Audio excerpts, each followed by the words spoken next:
Gözler seni məndən aldı.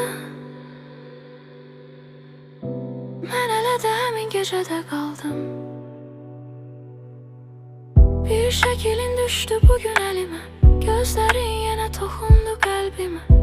Sən gedəndə sustum sadəcə, çünki sevgi bəzən danışmır səssizcə.